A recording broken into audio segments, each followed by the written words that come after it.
belajarnya agak berbeda.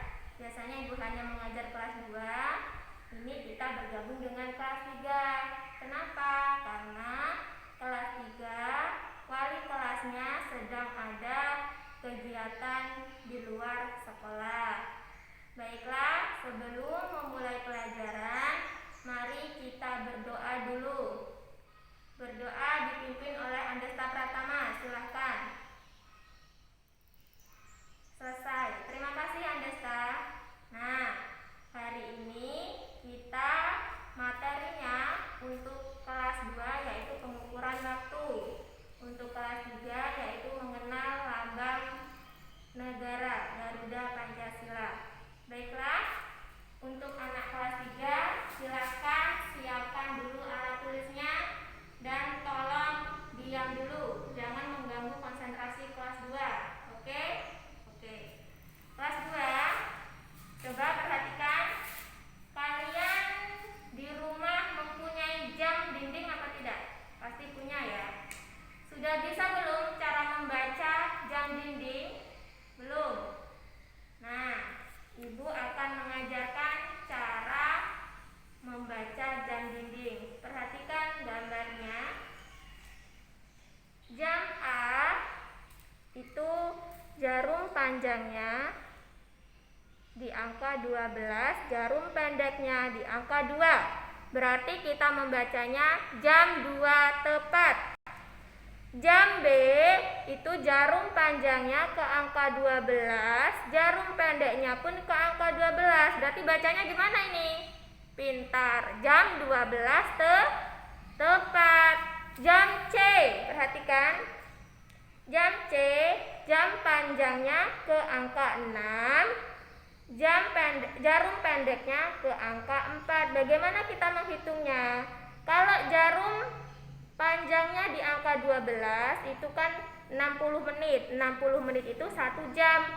Berarti kalau ke angka 6 itu lebih 30 menit. Berarti kita baca, karena jarum pendeknya berada di tengah-tengah 4 dan 5, berarti kita membaca jamnya jam 4.30 atau jam setengah 5. Lihat jam D. Jam D itu angka panjangnya ke jarum panjangnya ke angka 6, jarum pendeknya di antara 8 dan 9. Seperti ini sama, kalau jarum panjangnya ke angka 6 berarti itu lebih 30 menit. Mari kita baca. Berapa ini? Pintar, berarti jam 8.30 menit atau setengah 9. Paham? Nah, jika sudah paham, silakan bagi kelompok. Satu kelompok terdiri dari 4 orang. Nanti kalian maju untuk mendeskripsikan dan mencocokkan jarum panjang di papan tulis yang akan ibu tempel nanti. Setelah itu nanti ibu akan berikan soal evaluasi. Silakan dikerjakan dulu karena ibu akan memberi materi untuk kelas 3. Baik, paham? Lanjut.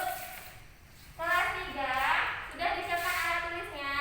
Nah, hari ini kita akan belajar lambang negara. Lambang negara kita adalah Garuda Pancasila. Jadi Garuda Pancasila itu merupakan lambang negara. Biasanya ditaruh di mana lambang negara ini? Pintar, lihat. Nah, di dinding kelas, di gedung-gedung pemerintahan biasanya selalu ada lambang negara kita yaitu Garuda Pancasila. Jadi jumlah bulu Garuda Pancasila itu melambangkan hari proklamasi kemerdekaan Indonesia yang jatuh pada tanggal 17 Agustus 1945. Pancasila itu mempunyai ada perisainya. Yang pertama itu bunyinya ketuhanan yang Maha Esa. Yang kedua, kemanusiaan yang adil dan beradab. Yang ketiga, bunyinya Persatuan Indonesia. Yang keempat, kerakyatan yang dipimpin oleh hikmat kebijaksanaan dalam permusyawaratan perwakilan, dan yang terakhir keadilan sosial bagi seluruh rakyat Indonesia. Nah, kamu harus mengetahui